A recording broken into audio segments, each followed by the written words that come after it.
2 hari lah. Gas. Balik. Oke. Ya. Oke Ya. Bang, kedatangan hari ini Bang ke Polres Jakarta Selatan Bang.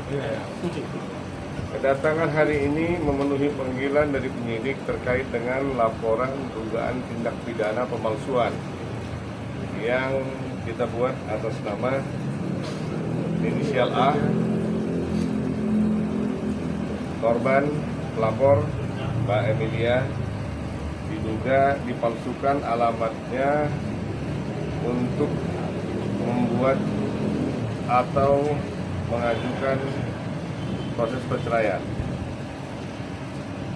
Jadi Mbak ini digugat cerai oleh mantan suaminya yang berinisial A, warga negara Pakistan, tanpa seizin dan sepengetahuan dari Mbak ini. Jadi kalau secara muslimnya, mereka nikah secara muslim, resmi, tercatat, tidak ada ditalak.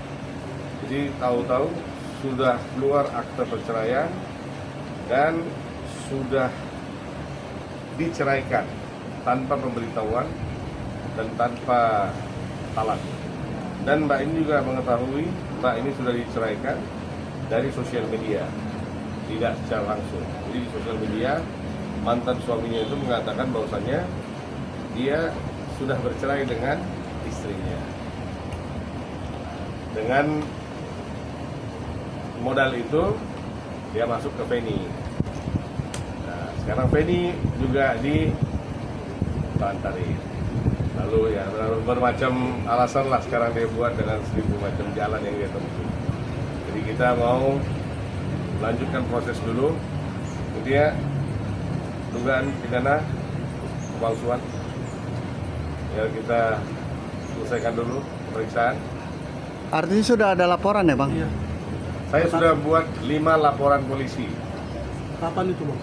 Ya, di 5 tempat dengan masing-masing kesalahan dan kejahatan yang mereka lakukan, pelanggaran-pelanggaran tertentu, ada di Polda wilayah hukum Polda Metro Jaya dan ada di wilayah hukum Polda Jawa Barat. Saya sudah buat 5 LP. Jadi saya nggak mau berkoar-koar aja, nanti gue tampilin satu-satu, nanti katanya kita cari panggung kan? Nggak, saya bukan cari panggung sini, saya cari keadilan buat 2 wanita Indonesia ini. Jadi saya buat mereka ini bukan untuk menjadi apa dibilang bansos ya, Iya. istilahnya ya. Enggak, saya nggak ngejar duit di sini. Yang saya kejar keadilan. Mereka berdua ini adalah cerminan di mana wanita Indonesia tidak boleh dimainkan oleh lelaki asing dengan nama pernikahan siri. Bayangin Mbak Emilia yang udah menikah resmi aja masih bisa diginiin. Bagaimana yang dinikahin resmi? Kan tinggal suka-suka mereka aja. Jadi tujuan kita ini memberikan edukasi.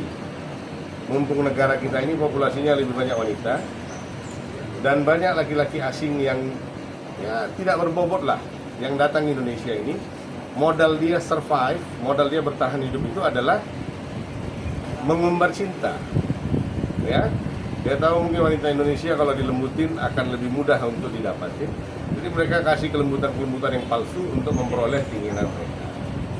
Ya, setelah dapat, selagi masih mereka bisa bertahan, mereka bertahan. Tiba nanti ada tenggekan yang lebih bagus, mereka lompat. Seperti ayam kan, gitu. Pindah ke kandang sebelah. Bang, laporannya sendiri terkait pasal berapa yang di Polres? Di sini kita buat untuk pemalsuan. Pemalsuan data ya? Saya sudah buat lumayan lama, udah 1 bulan lebih saya buat. Saya ikutin aja proses, nggak ada yang kita buat apa. Kita ikutin proses.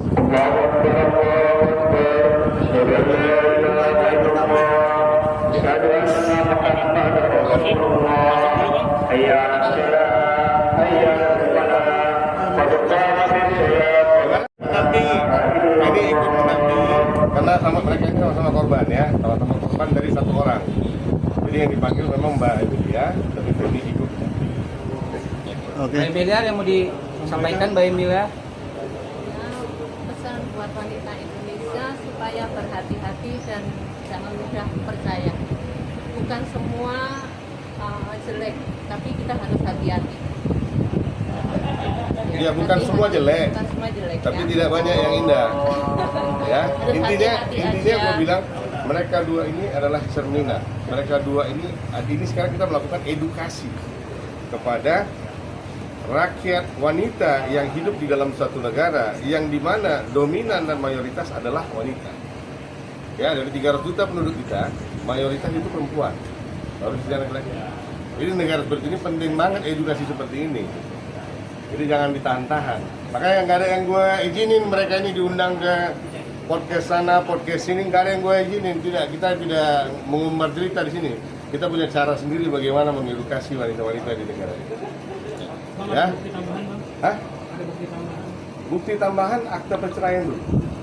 Jadi beliau ini dinyatakan tinggal di alamat yang dia tidak pernah tinggal. Jadi Mbak ini tinggal di Jawa Tengah, tapi alamatnya dikasih di Jakarta Selatan ya? Kalibata mana? Nah, ya, Selatan, Kalibata. Sementara Mbak ini Saya nggak pernah memang tinggal di nggak apartemen Kalibata. Tapi pada saat dia mau somasi Mbak ini, dia tahu alamat rumah Mbak ini yang di Jawa Tengah sana. Ya? Oke bang, Itu dulu ya. masuk aja dulu bang. Nanti kita bicara lagi. Siap. Makasih bang.